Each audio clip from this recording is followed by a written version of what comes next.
Sa VIP access ng Ninoy Aquino International Airport, isang purong puting pribadong medical jet ang kalalapag lang ng buong ingat.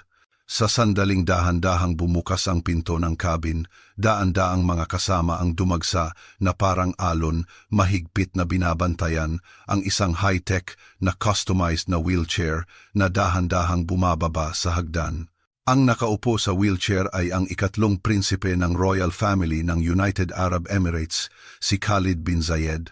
Sa mga sandaling iyon wala siyang emosyon.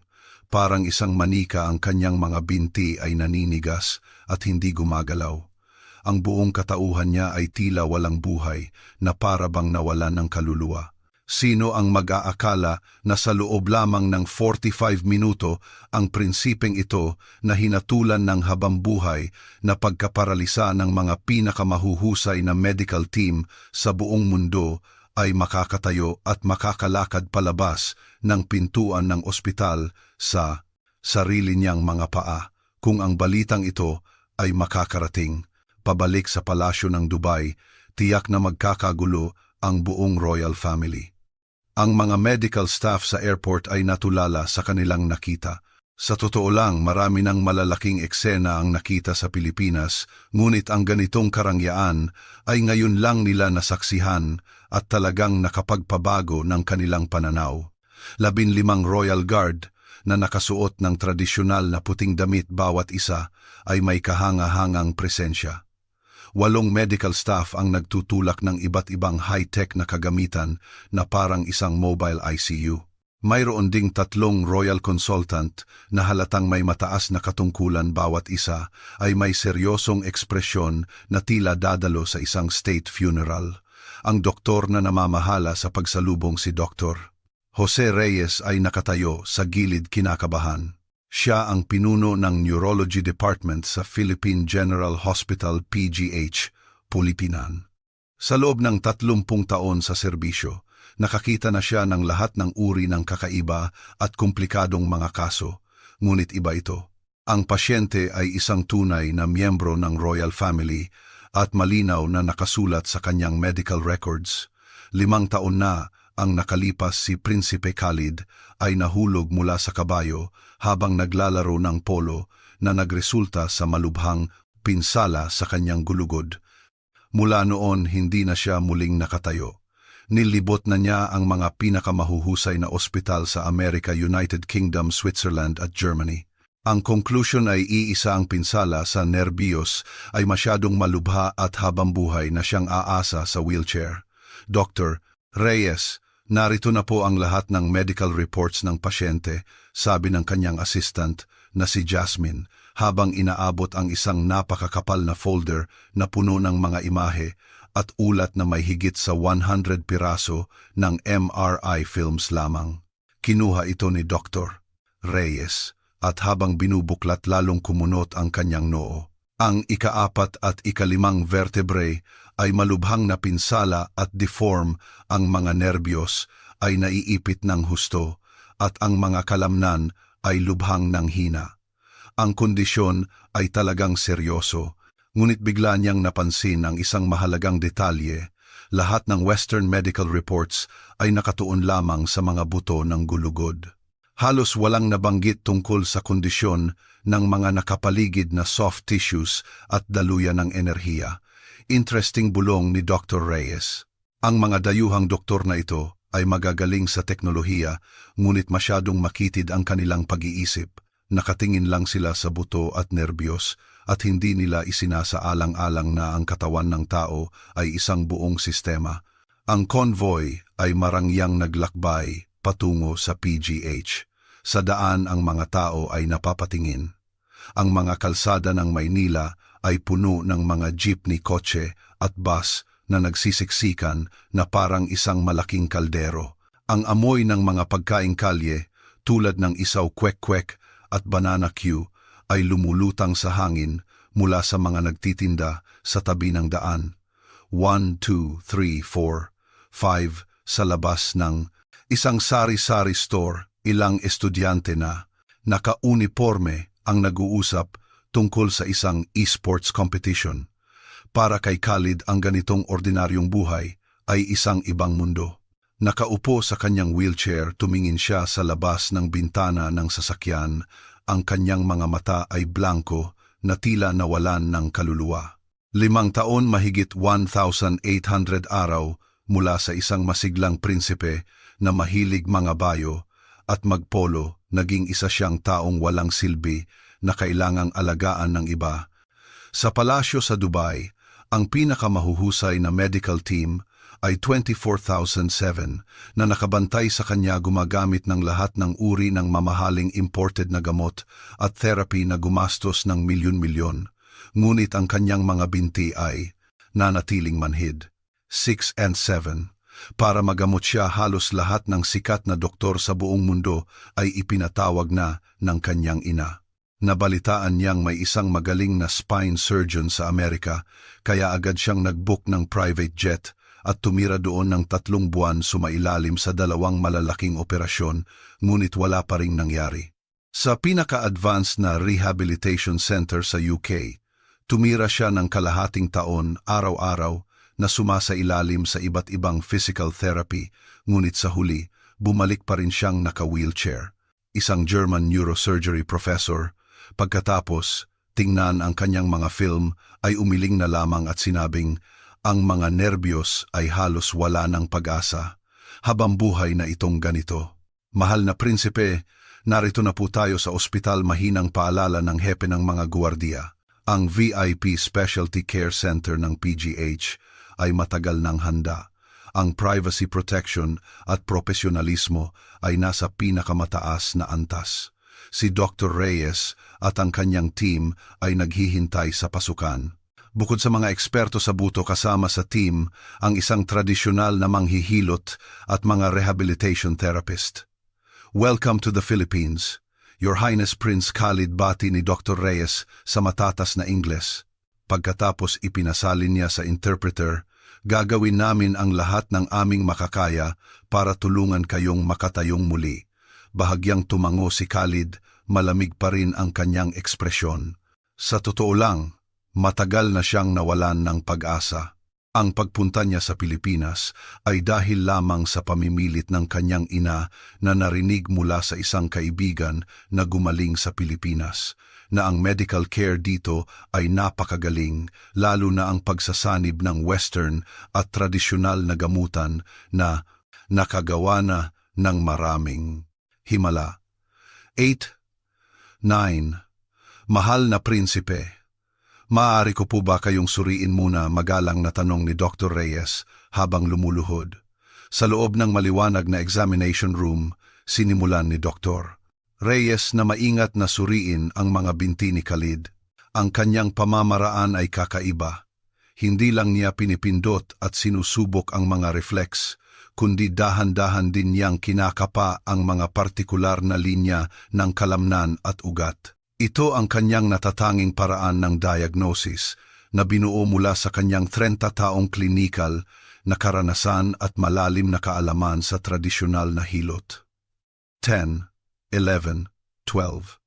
Sa pamamagitan ng kanyang mga daliri, nararamdaman niya ang tensyon ng kalamnan, ang antas ng pagbabara sa mga daluyan at ang daloy ng dugo at enerhiya. 9 Doc, may bago po ba kayong nakita, tanong ng assistant niyang si Jasmine. Hindi agad sumagot si Dr. Reyes, nagpatuloy lang sa kanyang masusing pagsusuri. Biglang huminto ang kanyang mga daliri sa isang partikular na bahagi ng baywang ni Khalid. Dahan-dahan niya itong pinindot ng ilang beses at biglang nagliwanag ang kanyang mga mata, gaya ng inaasahan ko. Tumayo siya at sinabi sa kanyang team, mga kasama, napaka-interesante ng kasong ito. Malubha nga ang pinsala sa istruktura ng gulugod, ngunit hindi ito ang pangunahing dahilan kung bakit hindi ito gumagaling.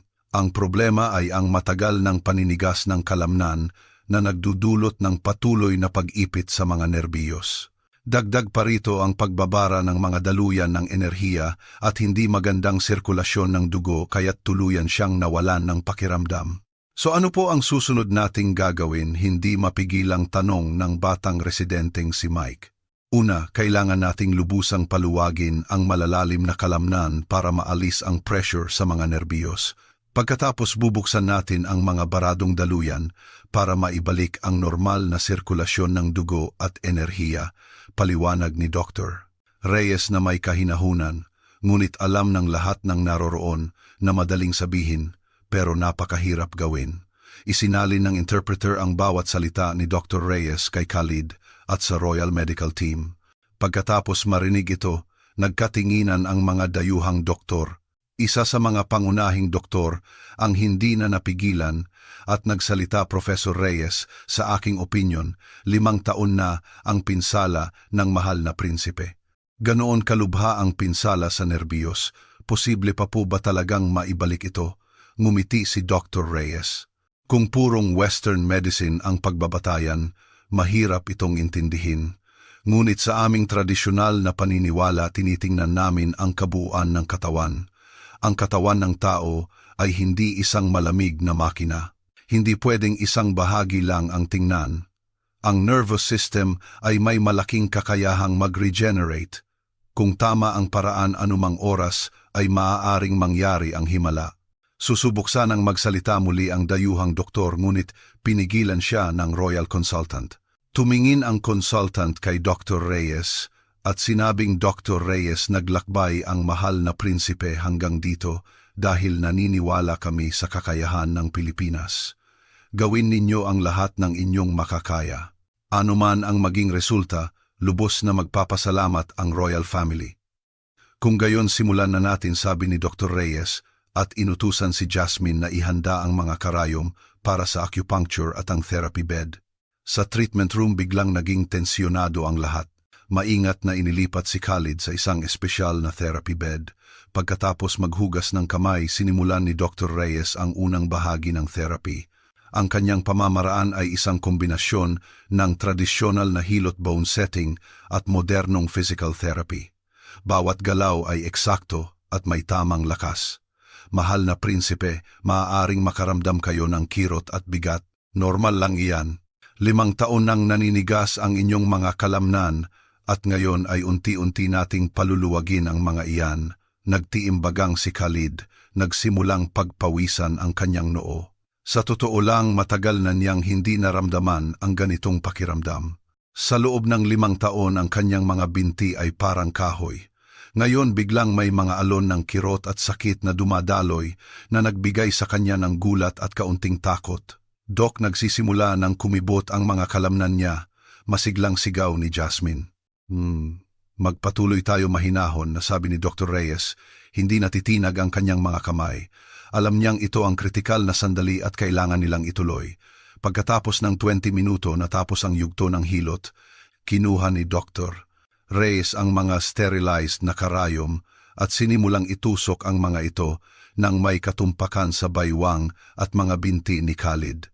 Bawat punto ay maingat na pinagsasama ang tradisyonal na mga acupuncture points at mga modernong natuklasang nerve trigger points. Habang naglalagay ng karayom, binabanggit niya ang pangalan ng mga punto na sinasabing ang mga ito ay direktang nagpapagana sa mga nerbiyos at nagpapanumbalik ng daloy ng dugo at enerhiya.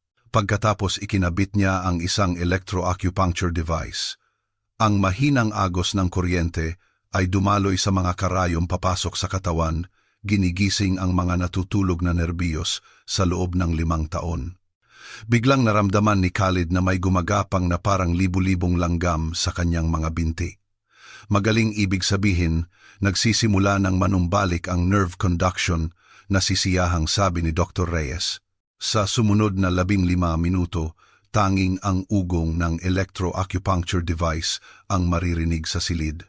Ang mga Royal Guard at medical team ay nasa labas, hindi makahinga sa kaba. Oras ay lumipas at sinimulan ni Dr. Reyes na tanggalin ang mga karayom, maingat na inoobserbahan ang reaksyon ni Khalid sa bawat isa. Nang matanggal ang huling karayom, huminga siya ng malalim at sinabi kay Khalid, mahal na prinsipe, ngayon subukan ninyong igalaw ang hinlalaki ng inyong kanang paa. Agad itong isinalin ng interpreter. Natigilan si Khalid. Paggalaw ng daliri sa paa, isang galaw na sinubukan niya ng hindi mabilang na beses sa loob ng 5 taon, ngunit ni minsan ay hindi nagtagumpay. Tumingin siya sa kanyang paa puno ng komplikadong emosyon. Subukan ninyo. Huwag kayong mag-alala pag-engganyo ni Dr. Reyes. Huminga ng malalim si Khalid, itinuon ang lahat ng kanyang isip sa kanang paa, at pagkatapos nangyari ang himala. Ang hinlalaki ng kanyang kanang paa ay dahan-dahan ngunit malinaw na gumalaw. Kahit maliit lang ang paggalaw, talagang gumalaw ito. Diyos ko, sigaw ng royal consultant sa gilid. Gumagalaw ang daliri niya. Totoong gumagalaw. Biglang nagkagulo sa buong treatment room. Lahat ay lumapit. Ang mga dayuhang doktor ay nanlaki ang mga mata. Sila ang gumawa ng pinakadetalyadong pagsusuri at nagkakaisang nagsabing habambuhay na siyang hindi makakagalaw.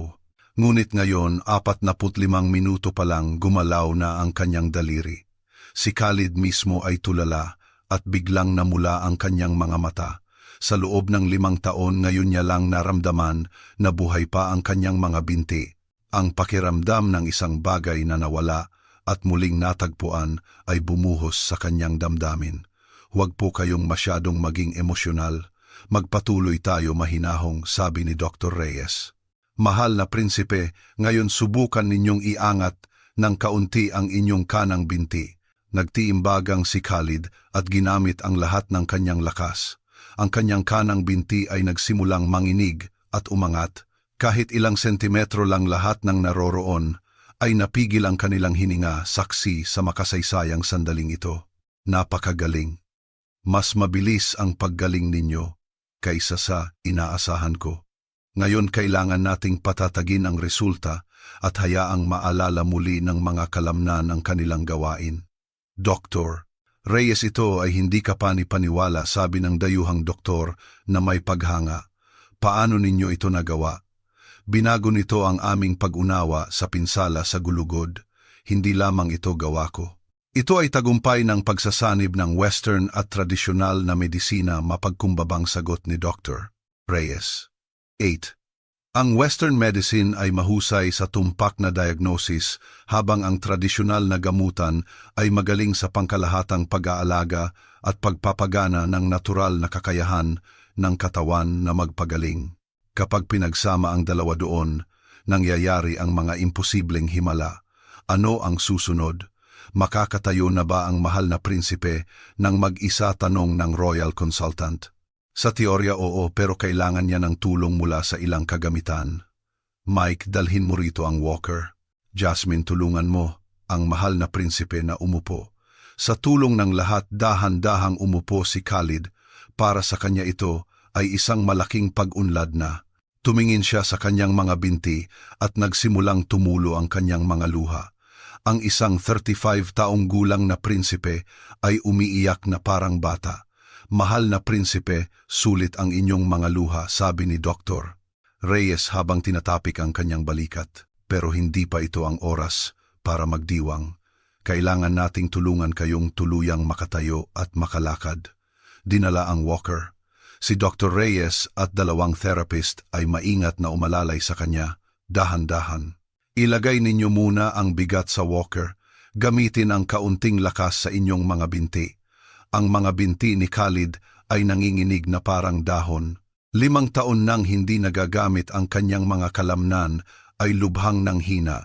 Ngunit ramdam na ramdam niya ang paggamit ng lakas para suportahan ang kanyang bigat. Ang pakiramdam na ito ay napakasarap na para siyang maiiyak. Sige, ngayon, subukang ihakbang ang kanang paa. Kahit maliit lang, ang kanang paa ay talagang umangat at humakbang ng mga 10 sentimetro bago matatag na lumapag. Kahit na ang galaw ay matigas na parang robot, ang hakbang na iyon ay totoo. Tuwang-tuwa si Jasmine at napatalon. Ngayon ang kaliwang paa ay umangat din at humakbang. Ganito hakbang-hakbang sumulong si Khalid. Bawat hakbang ay tila ginagamit ang lahat ng kanyang lakas. Bawat hakbang ay pinagpapawisan siya ng husto. Ngunit bawat hakbang ay isang himala.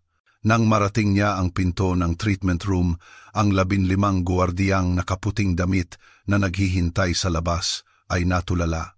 Ilang taon na silang sumasama sa prinsipe mula sa kanyang kasiglahan hanggang sa kanyang lubos na kawalan ng pag-asa. Hindi nila pinangarap na makikita pa nila ang eksenang ito.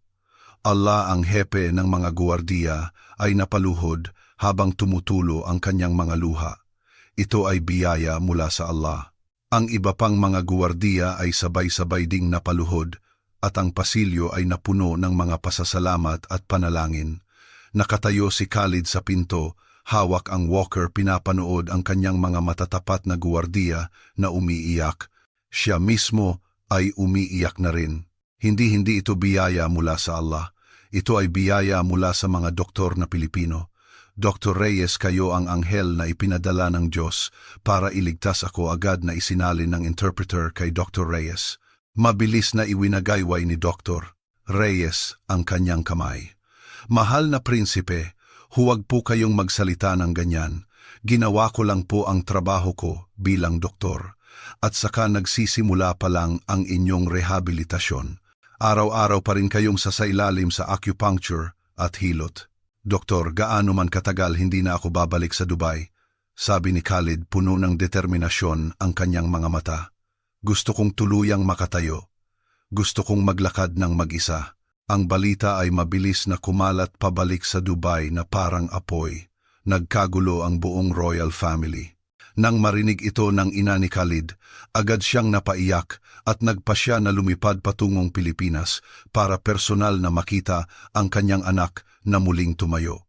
Ang ama ni Khalid ay mas grabe pa, ipinatawag niya ang lahat ng matataas na opisyal ng palasyo para sa isang pulong at inanunsyo na bibigyan niya ng malaking pabuya ang medical team sa Pilipinas at makikipag-ugnayan sa Pilipinas para sa isang malalim na medical partnership. Kahit hindi ito lumabas sa balita sa Pilipinas, kumalat na ito sa medical community. Personal na inimbitahan ng direktor ng PGH si Dr. Reyes at ang kanyang team sa kanyang opisina para personal silang purihin. Jose, kayo at ang inyong team ay nagbigay ng malaking karangalan sa medisina ng Pilipinas. Laging iniisip ng mga dayuhan na mahina ang mga doktor sa Asya. Ngayon dapat na silang manahimik. Ang ating teknolohiyang medikal ay talagang world class. Direktor, sobra naman po ang papuri ninyo. Hindi po ito gawa ng isang tao lang. Ang aming manghihilot at mga therapist ay nagbigay ng lahat ng kanilang makakaya. Ang tagumpay na ito ay ang pinakamalakas na patunay ng bisa ng pagsasanib ng Western at tradisyonal na medisina. Namula sa tuwa ang direktor. Tama, pagsasanib ng dalawang kaalaman, ito ang ating natatanging kakayahan. Alam mo ba, ilang mga nangungunang internasyonal na ospital na ang nagpapadala ng mensahe gustong kopyahin ang ating ginawa. Sa mga sumunod na araw, si Khalid ay nagpatuloy sa kanyang araw-araw na pagpunta sa PGH. Sa umaga, acupuncture at hilot. Sa hapon, physical therapy. Sa gabi, umiinom pa siya ng espesyal na herbal na sabaw. Gumawa si Dr. Reyes ng isang kumpletong rehabilitation plan para sa kanya. Bawat hakbang ay maingat na binalak. Sa panahong ito, nagsimula ring tunay na makilala ni Khalid ang Pilipinas. Dati ang tingin niya sa Pilipinas ay isang maliit na islang bansa sa Asya na medyo maunlad lang ang ekonomiya. Ngayon na narito na siya, natuklasan niyang ang lugar na ito ay sobrang moderno, hindi tulad ng kanyang inaakala. Dr. Reyes, ang sistema ng kalusugan sa Pilipinas ay napakahusay, sabi ni Khalid pagkatapos ng isang araw ng therapy. Nakatira na ako sa mga nangungunang ospital sa Europa at Amerika. Ang kanilang mga kagamitan ay talagang marangya, ngunit pakiramdam ko ay malamig at walang personal na ugnayan.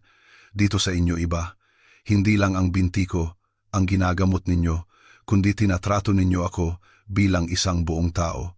Iyan ang aming espesyalidad, ang pagiging makatao, sabi ni Dr. Reyes. Ang pasyente ay hindi isang piyesa ng makina.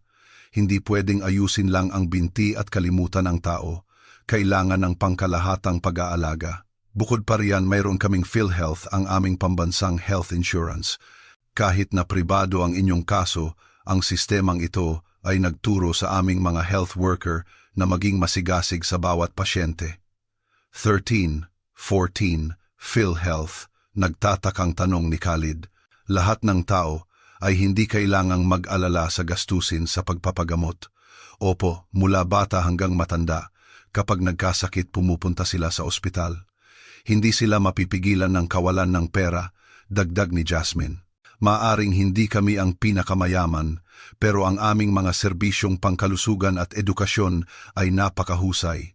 Napaisip si Khalid. Sa Dubai, ang mga maharlika at mayayaman ay nakakatamasa ng pinakamahusay na serbisyong medikal sa buong mundo, ngunit ang kalagayan ng ordinaryong mamamayan ay malayo. An S6-15, ang Pilipinas, sa kabila ng pagiging maliit, ay nagawang magkaroon ng pambansang health insurance. Napakagaling nito. Sa ikatlong araw ng paggamot ang pag-unlad ni Khalid ay kitang-kita na. Hindi na niya kailangan ng saklay. Sa kaunting alalay kaya na niyang dahan-dahang maglakad. Ang lakas sa kanyang mga binti ay mabilis na bumabalik. Kahit medyo nanginginig pa, malayo na ito sa kanyang kalagayan noong dumating siya. Mahal na prinsipe, ngayon subukan nating maglakad ng walang tulong, sabi ni Dr. Reyes, nagbibigay ng mas malaking hamon. Kaya ko na po ba talaga, tanong ni Khalid sabay na nasasabik at kinakabahan. Mas mabilis ang paggaling ninyo kaysa sa inaasahan ko. Naniniwala akong kaya ninyo, sabi ni Dr. Reyes, pinalalakas ang kanyang loob. Pero dahan-dahan lang, huwag magmadali. Sa rehabilitation room nakatayo si Khalid sa gitna ng mga parallel bars, ang kanyang mga kamay ay bahagyang nakapatong sa mga ito. Si Dr. Reyes at ang therapist ay nakatayo sa magkabilang gilid, handang sumalo anumang oras, ngunit hindi siya direktang hinahawakan. Sige, ngayon, alisin ninyo ang inyong mga kamay at subukang tumayo, ng matatag mahinahong utos ni Dr. Reyes. Huminga ng malalim si Khalid at dahan-dahang inalis ang kanyang mga kamay. Ang kanyang katawan ay bahagyang gumewang, ngunit agad ding naging matatag. Kahit nanginginig pa ang kanyang dalawang binti, ay talagang sinusuportahan ang bigat ng kanyang buong katawan. Napakagaling. Ngayon humakbang ng ilang beses. Iangat ang kanang paa at ihakbang pasulong. Iangat ang kaliwang paa at ihakbang. Ganito dahan-dahan humakbang si Khalid, walang anumang tulong mula sa labas, tanging sa sarili niyang mga binti. Kahit hindi pa maganda ang kanyang lakad at kailangan niyang mag-concentrate ng husto para hindi matumba, talagang naglalakad siya ng mag-isa. Nakakalakad na ako. Nakakalakad na. Talaga ako, sigaw ni Khalid habang tumutulo ang kanyang mga luha. Ang mga nurse at doktor sa paligid ay pumalakpak at nagsigawan. Nagdiwang ang lahat. Isang taong hinatulan ng habang buhay na pagkaparalisa ay nakakalakad na ng mag-isa sa loob lamang ng 3 araw. Ito ay isang himala sa kasaysayan ng medisina. Nang makarating ang balita sa Dubai, ipinalabas ito sa pambansang telebisyon ng UAE. Kahit hindi pinangalanan kung sinong prinsipe, alam ng lahat sa loob ng royal family. Maraming miyembro ng royal family ang nagsimulang magplano na ipadala ang lahat ng kanilang mga may malubhang karamdaman sa Pilipinas. Ang ina ni Khalid ay hindi na mapakali. Agad siyang nag-ayos ng isang pribadong eroplano papuntang Pilipinas kasama ang ilang matataas na opisyal ng royal family. Gusto nilang lahat na masaksihan ang himalang ito. Sa ika-5 araw, pagbaba ng eroplano ng ina ng prinsipe at pagdating sa PGH, ang nakita niya ay ang kanyang anak na nakatayo at naghihintay sa kanya sa pasukan. Hindi naka-wheelchair kundi tunay na nakatayo. Dahan-dahang lumakad si Khalid palapit. Kahit medyo matigas pa ang kanyang lakad, talagang naglalakad siya ng mag-isa. Ang ina ng prinsipe ay napaiyak at niyakap nang mahigpit ang kanyang anak, humahagulgol, 5 taon.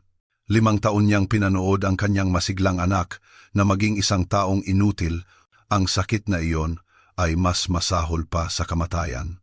Dinala niya ang kanyang anak sa lahat ng nangungunang ospital sa buong mundo, gumastos ng hindi mabilang na pera, ngunit lahat sila ay nagsabing wala ng pag-asa. Hindi niya inaasahan na sa loob lamang ng ilang araw sa Pilipinas, magbabago ang lahat. Salamat sa Allah. Salamat sa Allah, walang tigil na panalangin ng ina ng prinsipe sa Arabic. Pagkatapos humarap siya kay Dr. Reyes at yumuko ng 90 degrees. Dr. Reyes, iniligtas ninyo ang aming buong pamilya. Kayo ang aming tagapagligtas habang buhay. agad siyang inalalayan ni Dr. Reyes. Mahal na prinsesa, ginawa ko lang po ang aking tungkulin. At saka kailangan pa pong magpatuloy sa pagsasanay si Prinsipe Khalid. Malayo pa po ang lalakbayin, gaano man katagal, gaano man kalaki ang gastos. Handa kami, sabi ng ina ng prinsipe, puno ng luha, ngunit matatag ang boses. Mananatili si Khalid sa Pilipinas hanggang sa tuluyan siyang gumaling. Sa mga sumunod na araw, nagpatuloy si Khalid sa kanyang sistematikong paggamot. Bukod sa araw-araw na acupuncture, hilot at rehabilitasyon, personal din siyang tinuruan ni Dr. Reyes ng mga simpleng ehersisyo ng Qigong at Tai Chi para mas makontrol niya ang kanyang katawan at mapabuti ang daloy ng enerhiya. Napakagaling ng mga Eastern wellness practices na ito, sabi ni Khalid pagkatapos ng isang sesyon.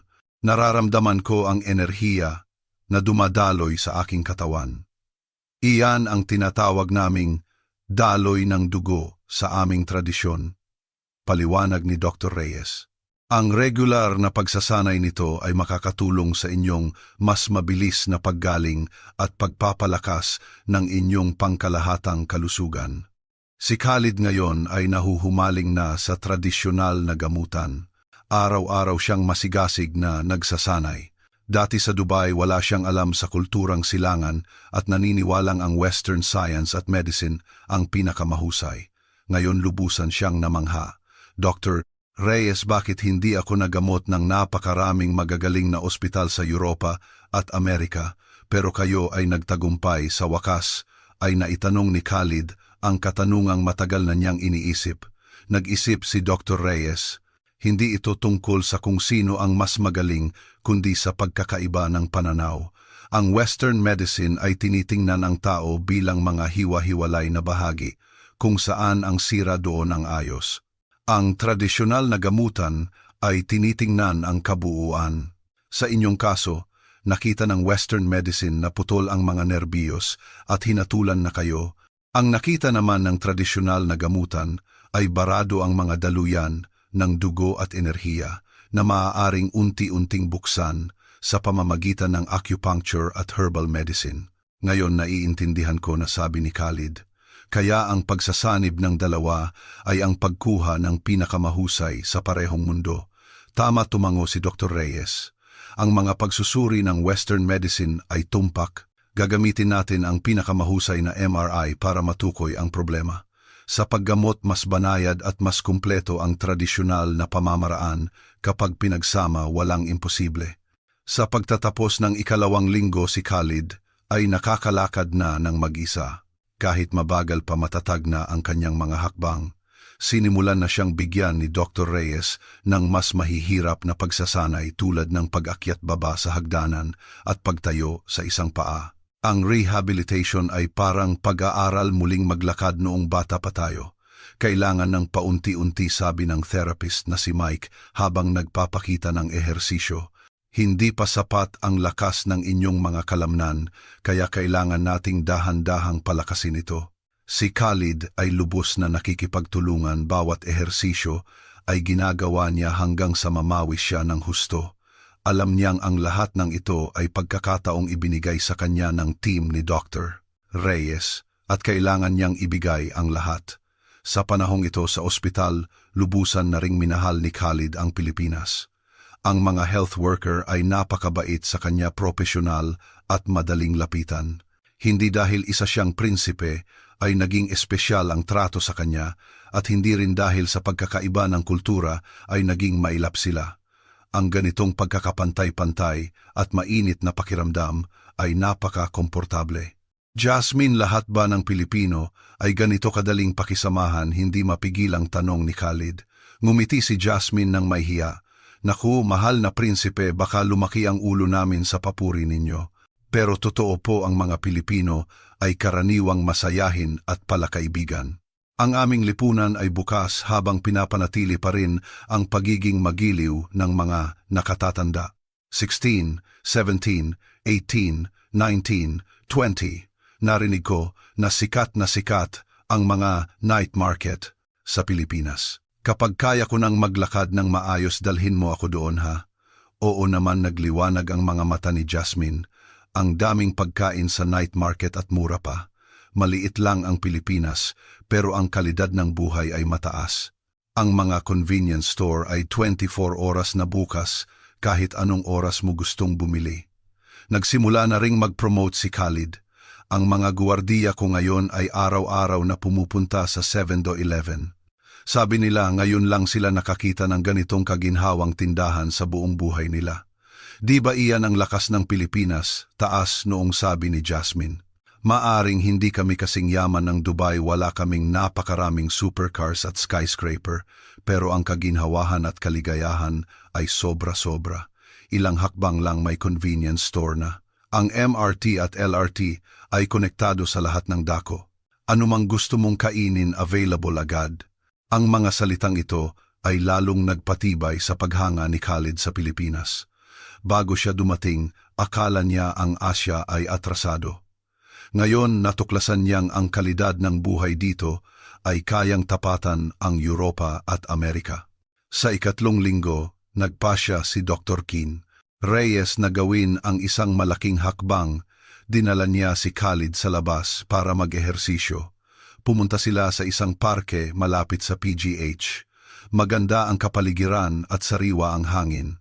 Mahal na prinsipe, ang target natin ngayon ay maglakad ng 1 kilometro. Ito ay isang milestone sa inyong paggaling. 1 kilometro, medyo kinabahan si Khalid. Maniwala kayo sa inyong sarili. Napakagaling ninyo na pinalakas ni Dr. Reyes ang kanyang loob. Naglakad sila mula sa ospital, dahan-dahan sa bangketa. Ang mga dumadaan ay napapatingin sa isang dayuhan na nakapasyenteng damit na binabantayan ng maraming guwardiya, ngunit dahil sa magandang asal ng mga Pilipino, walang lumapit para mag-usisa o kumuha ng litrato. Pagdating sa parke, nagsimula ng pagpawisan si Khalid, ngunit nagpatuloy siya. Ang parke ay puno ng mga lolo at lola na nag-e-ehersisyo. May mga nagta-tai chi, may mga nagsasayaw. Namangha si Khalid, Dr. Reyes, ano ang ginagawa ng mga lolo at lola na iyon? Nagta-tai chi, isang tradisyonal na wellness practice. Mabagal ang galaw, pero may lakas na nakakatulong sa sirkulasyon at balanse. Araw-araw na pagsasanay ay nagpapalakas ng katawan. Lahat ba ng matatanda sa Pilipinas ay marunong mag-alaga ng kalusugan? Oo naman. Dagdag pa ang PhilHealth kaya hindi magastos magpagamot, kaya mahaba ang buhay ng mga tao. Pagkatapos maglakad ng 1 kilometro, pagod na pagod si Khalid, ngunit masayang masaya. Ito ang unang pagkakataon sa loob ng 5 taon na nakapaglakad siya ng ganito kalayo gamit ang sarili niyang mga binti. Ang kanyang mga guwardiya ay napaiyak sa tuwa. Pagbalik sa ospital, inanunsyo ni Dr. Reyes, mahal na prinsipe, ang inyong paggaling ay mas mabilis pa kaysa sa textbook. Sa loob ng 2 linggo pa maaari na kayong mamuhay ng normal. Totoo po ba? Akala ko aabutin pa ng kalahating taon. Maganda ang inyong pundasyon, masipag kayo, at ang pagsasanib ng aming pamamaraan ay walang kapantay, nakangiting sabi ni Dr. Reyes. Pero pagbalik ninyo sa Dubai, kailangan ninyo pa ring mag-ingat. Bibigyan ko kayo ng ilang herbal na reseta na dapat ninyong inumin ng regular at araw-araw gawin ninyo ang mga ehersisyong itinuro ko. Dr. Reyes, hindi ko alam kung paano kayo pasasalamatan, namumula ang mga mata ni Khalid. Binigyan ninyo ako ng bagong buhay. Ang magamot kayo ay isang karangalan para sa akin, medyo nahihiyang, sabi ni Dr. Reyes. Nakatulong din ito na maipakita ang galing ng tradisyonal na medisina. Sana mas marami pang tao ang maniwala at kumilala dito. Nang gabing iyon, naghanda ang ina ni Khalid ng isang napakalaking salusalo sa isang 5-star hotel malapit sa ospital. Inimbitahan niya ang buong team ni Dr. Reyes at ang mga pinuno ng PGH. Ang handaan ay napakagarbo, ang mga pagkain ay isa-isang masasarap at may mga espesyal na sangkap pa na ipinadala mula sa Dubai. Dr. Reyes, ito ay isang maliit na tanda ng aming pasasalamat personal na iniabot ng ina ng prinsipe, ang isang napakagandang kahon. Nang buksan, ito ay puno ng pinakamataas na kalidad ng insenso at mga mamahaling palamuti mula sa UAE. Agad na tumanggi si Dr. Reyes, Mahal na prinsesa, napakamahal po nito. Hindi ko po ito matatanggap. Kailangan ninyong tanggapin, iginiit ng ina ng prinsipe. Iniligtas ninyo ang buhay ng aking anak. Ang mga bagay na ito ay hindi sapat para maipahayag ang aming pasasalamat. At saka nagpasya na ang aming royal family na magtayo ng isang medical foundation sa Pilipinas para suportahan ang pananaliksik sa pagsasanib ng Western at tradisyonal na medisina para matulungan ang mas marami pang pasyente tulad ni Khalid. Nang marinig ito, lahat ay natigilan. Isang foundation at para pa sa pagsasanib ng 2 uri ng medisina. Ito ay isang napakalaking biyaya para sa medisina ng Pilipinas. Mahal na prinsesa, lubos kaming nagpapasalamat sa inyong kabutihan. Nanginginig ang boses ng direktor ng PGH sa tuwa. Ang foundation na ito ay hindi lang makakatulong sa mas maraming tao, kundi magtuturo rin sa international medical community ng ating mga pamamaraan. Ito po ang nararapat na kangiting sabi ng ina ng prinsipe. Ang karanasan ni Khalid ay nagpakita sa amin kung gaano kahusay ang tradisyonal na medisina at kung gaano katatag ang medical na sistema ng Pilipinas. Gusto naming ibahagi ang biyayang ito sa mas maraming tao. Sa kalagitnaan ng salo-salo, biglang tumayo si Khalid. Ito ang unang pagkakataon sa loob ng 5 taon na nagsalita siya sa publiko nang nakatayo. Mga kaibigan, 5 taon na ang nakalipas tuluyan nang nawalan ng pakiramdam ang aking mga binti. Hinatulan ako ng mga doktor sa Europa at Amerika ng habambuhay na pagkaupo sa wheelchair. Noong mga panahong iyon, akala ko tapos na ang buhay ko. Para akong isang buhay na patay, nanginginig ang boses ni Khalid. Ngunit binigyan ako ni Dr. Reyes ng pangalawang buhay. Sa loob lamang ng 3 linggo nakatayo na ako, nakakalakad. Ito ay hindi himala, ito ang kapangyarihan ng medisina, ang kapangyarihan ng pagsasanib ng 2 kaalaman. Nagpalakpakan ang lahat. Gusto kong sabihin sa buong mundo, ang Pilipinas ay hindi isang atrasadong maliit na bansa na iniisip ninyo. Dito matatagpuan ang mga nangungunang teknolohiyang medikal sa buong mundo at ang pinakamahuhusay na mga doktor. Lalong nagiging emosyonal si Khalid. Ipagsisigawan ko ang aking karanasan sa buong mundo para malaman ng lahat kung gaano kahusay ang medisina ng Pilipinas. Lalong lumakas ang palakpakan. Marami ang napaiyak sa tuwa. Hindi na ito kwento ng isang pasyenteng gumaling. Ito ay isang malaking patunay ng kahusayan ng medisina ng Pilipinas. Sa ika-4 na linggo, pumasok na sa advanced stage ang pagsasanay ni Khalid. Sinimulan na siyang bigyan ni Dr. Reyes ng mas matinding ehersisyo tulad ng mabagal na pagtakbo at pagtalon. Bawat galaw ay perpektong ginagawa ni Khalid. Ang lakas at koordinasyon ng kanyang mga binti ay bumalik na sa normal. Mahal na prinsipe, pwede na kayong maglaro ng kahit anong sports, masayang sabi ng therapist na si Mike. Ang katamtamang ehersisyo ay makakatulong sa mas mabilis na paggaling ng inyong mga kalamnan. Pwede ba akong mag-basketball? Nagliwanag ang mga mata ni Khalid. Nakikita ko na mahilig mag-basketball ang mga kabataan dito. Oo naman, sabi ni Mike. Pero dahan-dahan lang muna. Sa isang basketball court sa loob ng ospital, sinimulan ni Khalid na mag-shoot. Ang unang tira sumablay. Ang pangalawa sumablay pa rin. Ang ikatlo pumasok ng walang sabit. Naghiyawan sa tuwa si Jasmine at ang mga nurse. Si Khalid mismo ay napatalon sa tuwa.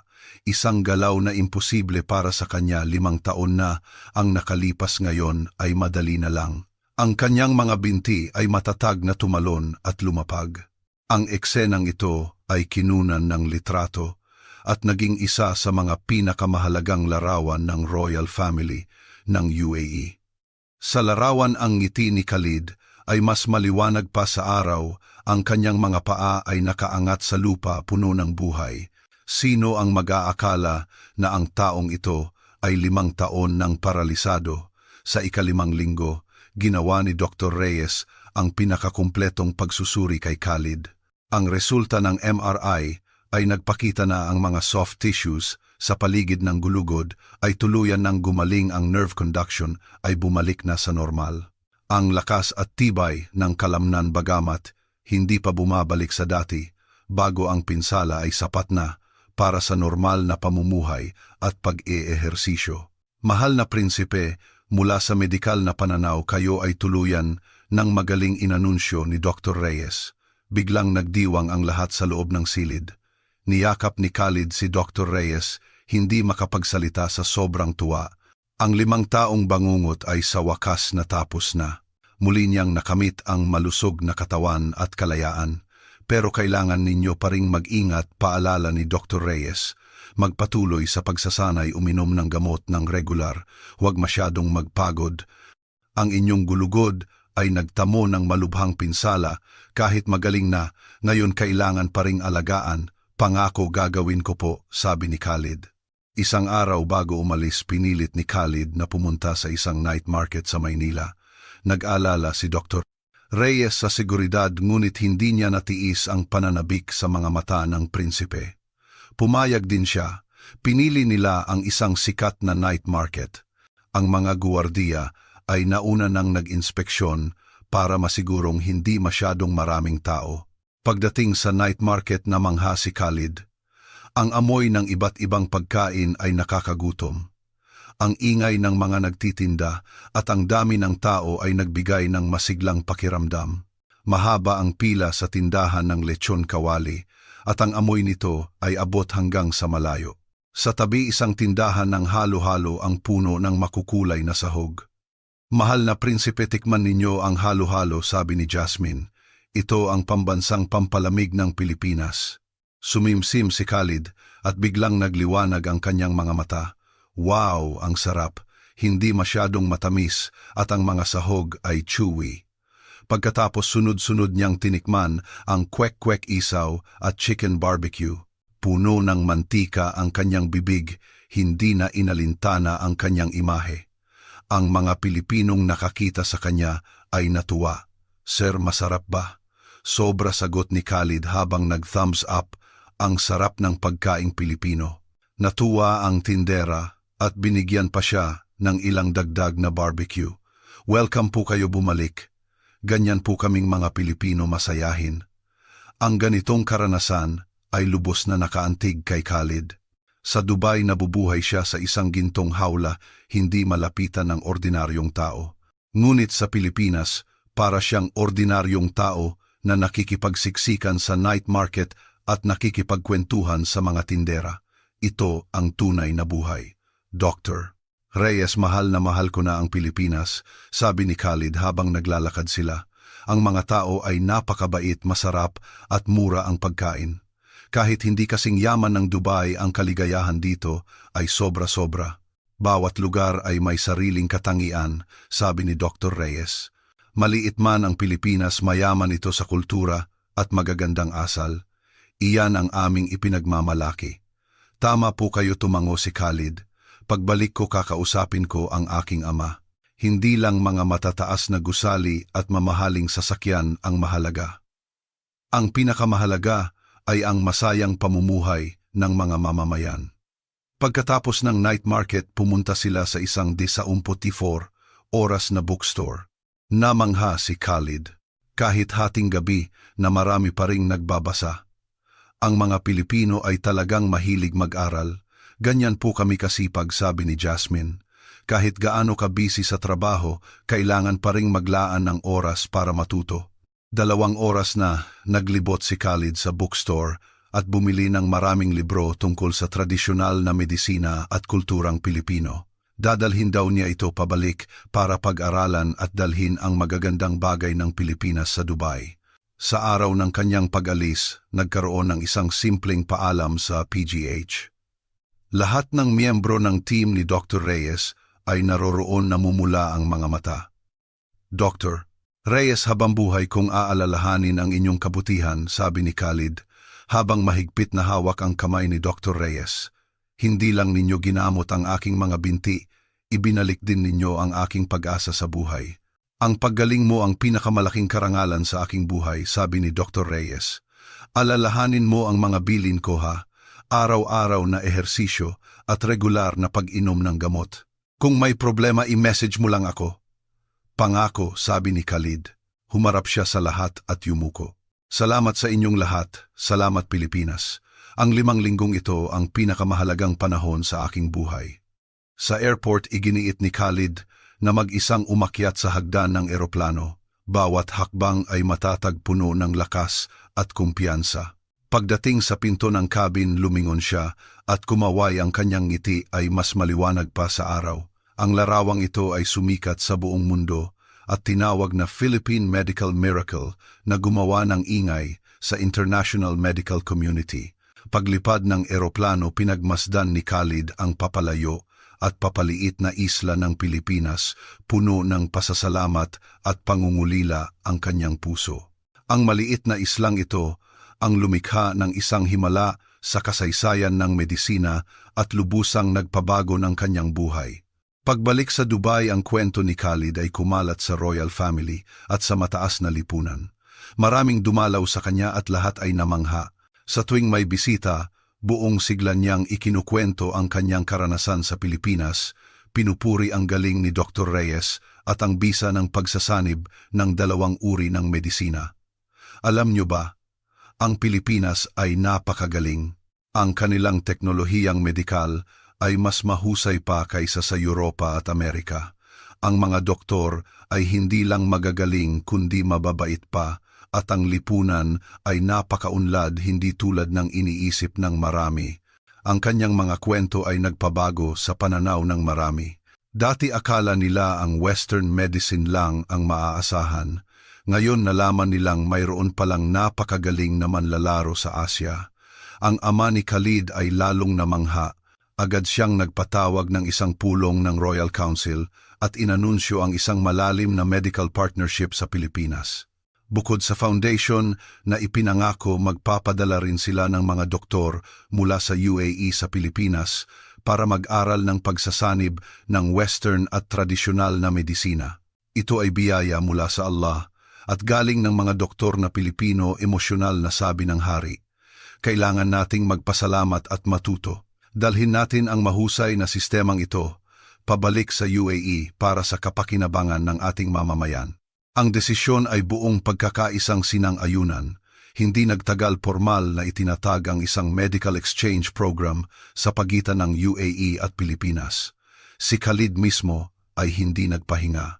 Sinimulan niyang pag-aralan ang teorya ng tradisyonal na medisina, araw-araw na nagsasanay, at kumuha pa ng isang master ng tradisyonal na medisina para manirahan sa Dubai at gabayan siya. Namangha ang master. Mahal na prinsipe, ang inyong pag-unawa sa tradisyonal na medisina ay napakalalim. Kung hindi lang kayo isang prinsipe, maaari kayong maging isang magaling na doktor. Nakangiting sabi ni Khalid. Araw-araw akong nag-aaral. Sa hinaharap, itataguyod ko ang tradisyonal na medisina sa UAE para mas marami ang makinabang. Kalahating taon ang lumipas, bumalik si Khalid sa Pilipinas para sa isang check-up. Pagkatapos ng pagsusuri, pinuri siya ni Dr. Reyes. Ang iyong paggaling ay perpekto. Lahat ng indicators ay nasa normal. Ang iyong pagsasanay sa kigong ay mahusay na rin. Salamat sa inyong pagtuturo. Dr. Reyes, mayroon akong isang malaking plano. Gusto kayong imbitahan ng aking ama sa Dubai para tulungan kaming magtayo ng isang nangungunang medical center na nagsasanib ng Western at tradisyonal na medisina. Nag-isip si Dr. Reyes. Huwag kayong mag-alala, kahit anong kondisyon ibibigay namin, sabi ni Khalid. Hindi ninyo kailangang manirahan doon ng permanente. Regular na pagbisita para magbigay ng gabay ay sapat na. Gusto lang naming dalhin ang inyong karanasan doon para makinabang din ang mga taga-gitnang silangan. Pumayag si Dr. Reyes. Ito ay isang magandang pagkakataon para itaguyod ang tradisyonal na medisina. Sa mga sumunod na taon, ilang beses na lumipad si Dr. Reyes sa Dubai, personal na ginabayan ang team doon. Ang medical center ay mabilis na naging pinakamahusay sa gitnang silangan. Hindi mabilang na mga pasyenteng may malulubhang karamdaman ang nagpunta doon, at ang pagsasanib ng 2 uri ng medisina ay lumikha ng hindi mabilang na himala. Ang tradisyonal na medisina ay sumikat sa gitnang silangan. Si Khalid ay tuluyan nang bumalik sa normal na pamumuhay. Muli siyang nangabayo, dumalo sa mga royal na kaganapan at kinatawan pa ang bansa sa mga internasyonal na kumperensya. Sa tuwing nagsasalita siya sa publiko, binabanggit niya ang kanyang karanasan sa Pilipinas at pinasasalamatan ang mga doktor na Pilipino na nagbigay sa kanya ng pangalawang buhay. Ang medisina ay walang hangganan, ang kultura ay nangangailangan ng pagpapalitan, sabi ni Khalid sa isang International Medical Forum. Kahit gaano kahusay ang Western medicine, mayroon itong mga limitasyon. Ang natatanging halaga ng tradisyonal na medisina ay dapat kilalanin. Sa pamamagitan lamang ng pag-aaral, sa isa't isa tayo tunay na makakatulong sa sangkatauhan. Ang kanyang kwento ay isinulat sa isang libro at ginawang dokumentaryo na kumalat sa buong mundo.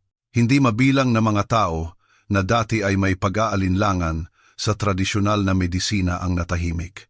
Ang international medical community ay nagsimulang seryosohing pag-aralan ang pagsasanib ng dalawang uri ng medisina. Sa Pilipinas, ang kaso ni Khalid ay naging isang textbook case. Tumanggap si Dr. Reyes ng maraming parangal, ngunit nanatili siyang isang mapagkumbabang doktor araw-araw na naglilingkod sa mga pasyente. Hindi ito gawa ng isang tao lang, palagi niyang sinasabi sa mga panayam. Ito ay gawa ng buong team at ng pagsasanib ng dalawang kaalaman. Gusto ko lang ipakita sa mas maraming tao ang galing ng tradisyonal na medisina at ang lakas ng medisina ng Pilipinas. Ilang taon ang lumipas, si Khalid at Dr. Reyes ay naging matalik na magkaibigan. Madalas silang mag-video call, nag-uusap tungkol sa medisina at buhay. Ilang beses sa isang taon bumibisita si Khalid sa Pilipinas para magbakasyon at magpa-check up. Itinuturing na niya itong kanyang pangalawang tahanan. Dr. Reyes, alam niyo ba, nagbukas ako ng isang Filipino tea house sa Dubai, nagbebenta ng tsaa at mga pagkaing kalye mula sa Pilipinas. Napakalakas ng negosyo. Maraming lokal ang nakakilala sa Pilipinas dahil sa aking tindahan. Natawa si Dr. Reyes. Mukhang magiging cultural ambassador ka na ng Pilipinas. Oo naman, taas, noong sabi ni Khalid. Binago ng Pilipinas ang aking buhay. Gusto kong malaman ng buong mundo kung gaano kaganda ang Pilipinas. Ang pangakong iyon ay patuloy niyang tinutupad. Sa UAE, palagi niyang ipinagmamalaki ang Pilipinas, ang medisina, kultura, pagkain at mga tao. Dahil sa kanya, mas maraming taga-UAE ang natutong mahalin ang Pilipinas, bumibisita para magturista, mag-aral at makipagkaibigan. At ang prinsipeng iyon na minsang hinatulan ng habambuhay na pagkaparalisa ay ginamit ang kanyang kwento ng tagumpay para patunayan kung ano ang himala. Hindi lang siya muling tumayo, kundi nagtayo rin siya ng isang tulay na nag-uugnay sa dalawang mundo. Ipinakita sa buong mundo ang galing ng Pilipinas at dinala ang tradisyonal na medisina sa entablado ng daigdig.